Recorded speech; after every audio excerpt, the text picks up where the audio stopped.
And we were trying to plan like a cipher and stuff. It was cool. Like back then, it was cool. It's definitely something I think about all the time because I'm like, damn, like.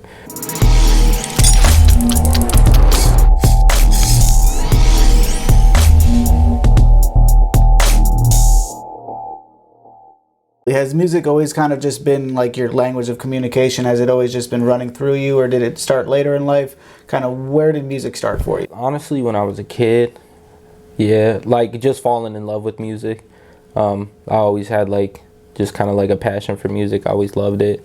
I always felt like it was something I connected with, and drawing. But I started dabbling in it maybe like 8th grade, my freshman year, just buying like a shitty $150 mic, $100 mic, maybe even less, and just ripping beats off YouTube and recording and stuff. It was never like early on, it was never something like I took super serious. It was just something I loved to do. And in Ashtabula, there was like a little rap scene bubbling up. Ashtabula's always been known for like their post-hardcore scene. Like we really had like a dope punk and post-hardcore scene, like kids putting money together to buy like rundown spaces. Like we had this space called West End, and these two dudes from this band, damn, I can't even think of the name off top, they ended up buying that space and hosting free metal shows and post-hardcore shows. And we had like a little rap scene bubbling up, like a bunch of kids that were at different high schools, and like we had like the quote-unquote OGs who kind of like were like the main ones of the rap scene. And yeah, just I remember one time linking up with everybody in the city at Taco Bell, and we were trying to plan like a cipher and stuff. It was cool. Like back then, it was cool. It's definitely something I think about all the time because I'm like, damn, like, you know, I wish like a lot of them people don't even do it no more. I wish like they would have kept with it because it was just cool, like being young, like 14, 15, like there was this little scene that was starting to bubble up. And then yeah, like when I turned 18, I came out here. I moved here after I graduated, and the first couple months I was living here, I wasn't really thinking about music because I was going to Cleveland State.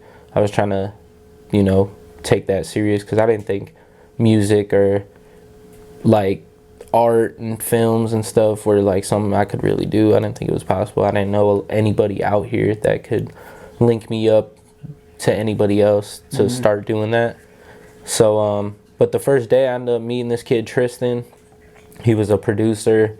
He had like a studio set up in his dorm room, and I would link with him all the time and just kind of sit, watch him make beats, kind of, you know, pitch ideas or whatever on beats. And I ended up telling him after a while, like months, like, oh yeah, by the way, like I rap a little bit, you know, I rap a little bit. And he's like, oh shit, you rap, man? He's like, I've been trying to find someone to rap on my beats or whatever. And then yeah, so I just started rapping on his beats, and I tried to put like a project together. I put a project, like it was my first project, but I don't really count it because I was still like dabbling in what I was doing. But we ended up finding Seth's music on SoundCloud, and we fucked with it, and we sent him some records that I did, and he liked them. And yeah, I reached out to him to get a feature on that project, and he hit me back and was like, man, you should join this. You should join Feed the People or whatever.